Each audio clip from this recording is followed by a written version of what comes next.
दोस्तों, एक बार फिर से एक सच्ची घटना की पूरी कहानी। 30 करोड़ की संपत्ति, माता पिता को 2 रोटी भी नसीब नहीं। एक बुजुर्ग दंपति की आखिरी कहानी। गांव वही, लोग वही, मगर ऐसा एक घर ऐसा था जहां चुप्पी चीख बन चुकी थी। इस घर में रहते थे 78 वर्षीय जगदीश चंद्र। सेना से रिटायर, अनुशासन और ईमानदारी से भरा जीवन। और उनकी पत्नी 77 वर्षीय भागली देवी, जो अब लकवाग्रस्त थी। बोल नहीं पाती थी, चल नहीं पाती थी, सिर्फ आंखों से ही सब कुछ सहती थी। कभी इसी घर में बच्चों की गूंज गूंजती थी, आज वही घर उसके लिए कब्र से भी ज़्यादा तंग हो गया था। छोटे बेटे की मौत और ज़िंदगी का टूटना। जगदीश चंद पहले अपने अपने छोटे बेटे महेंद्र के साथ रहते थे। 6 साल पहले महेंद्र की अचानक मौत हो गई। उसकी बहू नीलम का व्यवहार बदल गया। कुछ समय तक उसने बुजुर्ग सास ससुर को खाना दिया, फिर घर में एक युवक विकास को रख लिया। जब जगदीश चंद ने इसका विरोध किया तो जवाब मिला लाठी और गालियाँ। उन्हें पीटकर घर से बाहर निकाल दिया गया। अनाथ आश्रम की ठंडी रातें। 78 साल का फौजी जो देश की सीमाओं पर खड़ा रहा, अब अनाथ आश्रम में रहने को मजबूर था। 2 साल तक पत्नी से दूर, अपने ही बच्चों से तिरस्कृत होकर। इसी दौरान भागली देवी को लकवा मार गया।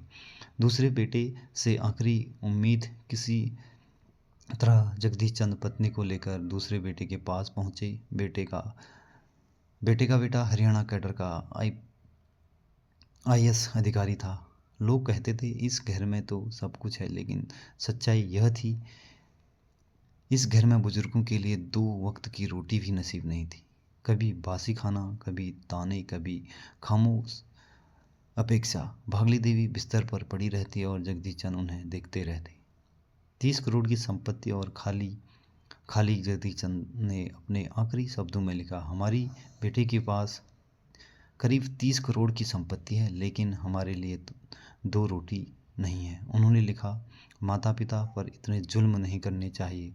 जहर नहीं, बेबसी थी। बुधवार की रात घर में सन्नाटा था। जगदीश चंद ने अपनी पत्नी की ओर देखा, और वही आंखें जिसमें अब सवाल नहीं थे, सिर्फ थकान थी। उन्होंने सल्फास निगल लिया। रात करीब 2:30 बजे पुलिस कंट्रोल रूम को सूचना दी गई। पुलिस पहुंची तो जगदीश चंद ने कांपते हाथों सुसाइड नोट सौंपा। कुछ ही देर में दोनों की सांसें थम गई। आखिरी अपील सुसाइड नोट में लिखा था, मेरे मौत के जिम्मेदार नीलम, विकास, सुनील और वीरेंद्र हैं। सरकार और समाज इन्हें दंड दे। एक सवाल जो जिंदा रह गया गांव में। आज भी लोग पूछते हैं, क्या 30 करोड़ की संपत्ति इंसानियत से बड़ी हो सकती है? क्या आईएएस बन जाना माता पिता की जिम्मेदारी खत्म कर देना है? क्या बुढ़ापा वाकई बोझ है? दोस्तों, इस कहानी से यह सीख मिलती है, और इस कहानी को सुनाने का उद्देश्य सिर्फ यही उद्देश्य है कि आप लोग ऐसी घटनाओं से जागरूक हों, ताकि अपने माता पिता के साथ इस तरह की बर्ताव ना करें। तो इस कहानी से यह सीख मिलती है, जो माता पिता बचपन में हमें चलना सिखाते हैं, अगर बुढ़ापे में हम उन्हें 2 रोटी भी न दे सके तो ऐसी तरक्की, ऐसी इज्जत और ऐसी सफलता किसी काम की नहीं। दोस्तों, आप लोगों को इस तरह की कहानी से जो सीख मिलती है, अगर आप लोगों को अच्छी लगती है तो चैनल को सब्सक्राइब शेयर ज़रूर करें।